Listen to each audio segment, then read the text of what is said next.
Bonjour et bienvenue à tous. Avec toutes ces tendances farfelues de la mode qui voient le jour tout le temps, il n'est pas vraiment difficile de surprendre n'importe qui avec des lèvres bleues ou des sourcils ressemblant à une queue de poisson. Cependant, certains des styles les plus bizarres ou les plus absurdes ont vraiment un message puissant derrière eux. Un homme qui a un ongle verni est un excellent exemple de cela. Vous avez certainement vu depuis quelques mois les réseaux sociaux fleurir de photos accompagnées du hashtag Polishman. Autrement dit, les hommes qui portent du vernis à ongles. Installez-vous confortablement, nous nous intéressons à « Si vous voyez un homme avec un ongle verni, voici ce que cela signifie ». Mais d'abord, voici la question du jour. Quelle est la capitale du Nigeria ? Est-ce option A, Abuja, option B, Dakar ou option C, Miami ? Faites-moi connaître vos réponses dans les commentaires et je vous donnerai le résultat en fin de vidéo. N'hésitez pas à liker la vidéo si elle vous plaît et si vous êtes nouveau sur la chaîne, n'oubliez pas de vous abonner et d'activer la notification pour ne rater aucune de nos prochaines vidéos. On commence.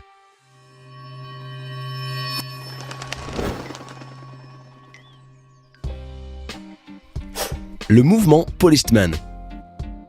Que ce soit dans la vraie vie ou sur les réseaux sociaux, vous avez peut-être remarqué un nombre croissant d'hommes avec un seul ongle verni. Qu'ils soient des célébrités ou des gens ordinaires, ces gars-là ne le font pas que pour la mode.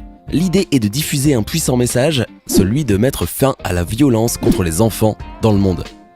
Le seul ongle sur 5 représente un enfant sur 5 qui est victime de violences sexuelles. Tout a commencé en 2016, quand Elliot Costello, le PDG d'une organisation australienne à but non lucratif appelée YGAP, s'est rendu au Cambodge pour faire des œuvres de charité. Il a passé du temps avec des enfants du Centre international de récupération AGA et y a appris l'histoire déchirante d'une fille nommée Thea. Après le décès de son père, à tout juste 8 ans, Thea a été envoyée dans un orphelinat où elle a été physiquement maltraitée et agressée pendant 2 années de torture. Malgré cela, la petite est restée forte et assez sociable pour sympathiser avec un étranger comme Costello, pour non seulement partager son histoire, mais aussi pour peindre ses ongles en bleu. Cela aurait pu n'être rien d'autre qu'un simple épisode émouvant pour quelqu'un d'autre, mais pas pour Costello, qui a été véritablement inspiré par Thea, son histoire et sa gentillesse. Ce dernier a décidé de lancer une campagne pour passer le mot et lutter contre la maltraitance des enfants dans le monde entier. Comment fonctionne la campagne Polished Man ? Tout comme beaucoup de campagnes lancées sur les réseaux sociaux, l'idée est d'inspirer les gens à partager des images d'eux-mêmes en ligne pour une bonne cause.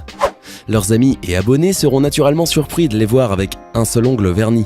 Alors ils commenceront à poser des questions qui mèneront à une conversation importante pour prendre conscience et faire un don à l'organisation, qui cherche à protéger les enfants et à mettre fin à leur maltraitance une fois pour toutes.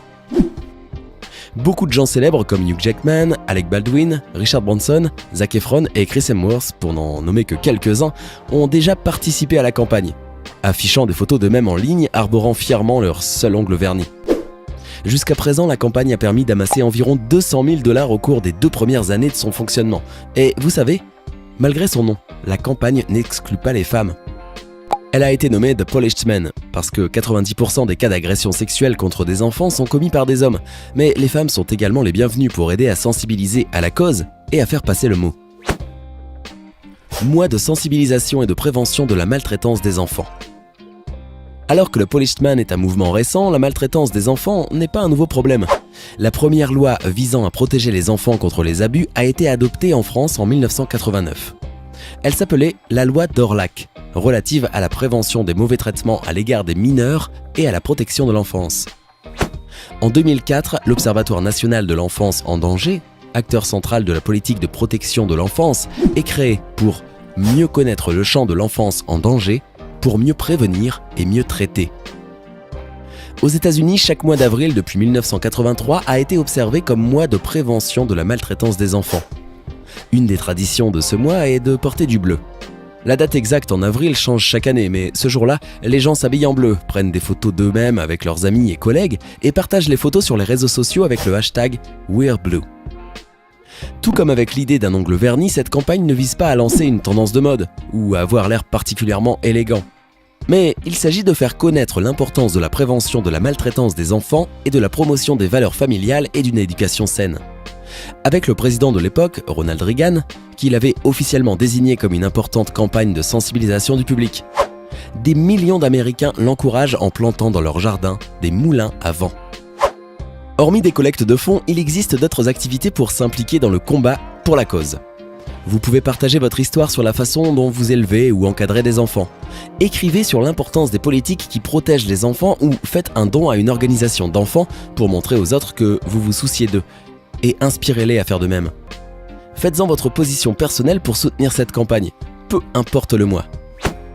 Des célébrités comme David Beckham, membre actif du mouvement #EndViolence de l'UNICEF, Ashton Kutcher, cofondateur de Thorn, Digital Defenders of Children, Michael Bolton, président honoraire de Prevent Child Abuse America, Kylie Minogue, active au sein de la Société nationale britannique pour la prévention de la cruauté envers les enfants, consacrent une grande partie de leur temps, de leur argent et de leurs efforts à mettre fin à la maltraitance des enfants.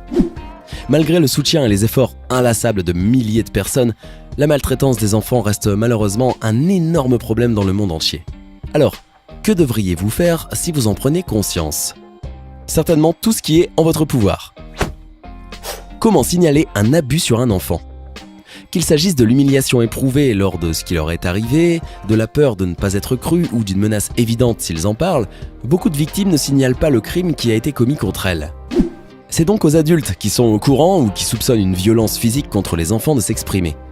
Dans la plupart des États américains, les représentants de certains emplois sont tenus par la loi de signaler la maltraitance des enfants s'ils en ont la moindre suspicion. Les enseignants, les médecins et les infirmières, les responsables de l'application des lois, les travailleurs sociaux et les puéricultrices figurent parmi ces personnes mandatées. Si l'un d'entre eux omet de signaler un cas suspect de maltraitance d'enfants pour une raison quelconque, il s'agit en fait d'un délit et le non-signalement répété est un crime. Même si vous n'êtes pas obligé par la loi de signaler la maltraitance des enfants, cela ne signifie pas que vous devriez garder le silence. Vous pouvez toujours le signaler à votre police locale, les services de protection de l'enfance ou les numéros de rapport d'abus d'enfants et les sites web qui varient d'un pays à un autre. Une autre option, si vous êtes en France, composez le 119. Le 119 est joignable de toute la France, même depuis les dom-toms. Quel que soit l'endroit où l'enfant téléphone, l'appel arrive à Paris. Le 119 est joignable 24 heures sur 24, tous les jours de l'année. Aux États-Unis, vous pouvez appeler la ligne téléphonique nationale sur la violence faite aux enfants, disponible 24 heures sur 24, 7 jours sur 7, au 1-800-422-44-53. Si par contre vous vous trouvez au Canada, n'hésitez pas à composer le 911. Pourquoi ce sujet est-il si important et pourquoi la cause mérite-t-elle d'être soutenue ? La réponse courte est que les statistiques sont extrêmement déprimantes et alarmantes. Selon l'UNICEF, un adolescent est tué toutes les 7 minutes à la suite de violences. Toutes les 10 secondes, quelqu'un dans le monde signale un abus d'enfant. Aux États-Unis seulement, les agences de protection de l'enfance reçoivent plus de 3,6 millions de signalements par année. Même dans les cas où la maltraitance ne se termine pas par la mort d'un enfant, elle entraîne des conséquences terribles, comme la dépression, les tentatives de suicide, le tabagisme et la consommation d'alcool précoce, la toxicomanie et des problèmes sexuels et de santé. Interrogés sur leur propre enfance, plus de 2 Français sur 10, 22%, relatent des événements assimilables à de la maltraitance. En général, des générations entières d'enfants sont touchés, dont un grand nombre ont grandi pour devenir des adultes souffrant de troubles mentaux et physiques. Que pouvez-vous faire si vous voulez soutenir la campagne Polished Men ? Inscrivez-vous avec vos amis, collègues ou individuellement sur leur site officiel www.polishedmen.com. Peignez un de vos ongles et taguez vos amis et vos followers sur les réseaux sociaux pour faire de même. Tout l'argent recueilli par le biais du site web va à des programmes de récupération de traumatismes et de prévention des traumatismes pour les enfants du monde entier. YGAP récupère également de l'argent pour aider les entrepreneurs en Australie et la Fondation pour enfants. Après un rapport, les services de protection de l'enfance entrent en jeu. Ils examinent chaque cas et les listent comme étant corroborés lorsque la violence envers les enfants a été prouvée. Mais parfois la loi ne permet pas de démontrer un abus à cause de l'incapacité de trouver des preuves suffisantes, ou quand il y a des raisons de croire que le rapport ou le danger pour l'enfant ne le justifie pas. Après l'enquête, il est temps de prendre des mesures appropriées pour chaque cas. Si vous avez des raisons de croire qu'un enfant risque d'être victime de violences ou que vous savez que des agressions sont en cours, n'hésitez pas à les dénoncer. De cette façon, vous pouvez sauver la santé d'un enfant et même sa vie. Soutiendrez-vous cette campagne de sensibilisation à la maltraitance des enfants ou peut-être que vous le faites déjà ? Faites-le nous savoir dans les commentaires ci-dessous. N'oubliez pas de donner un coup de pouce à cette vidéo et de la partager de manière à rallier plus de personnes à cette cause importante. Sinon, la réponse à la question du jour est Abuja. Cette ville a été construite en 1980 et est la capitale du Nigeria depuis 1991. Hey, c'est tout pour aujourd'hui. Si vous avez aimé la vidéo, n'oubliez pas de la liker et de la partager avec vos amis.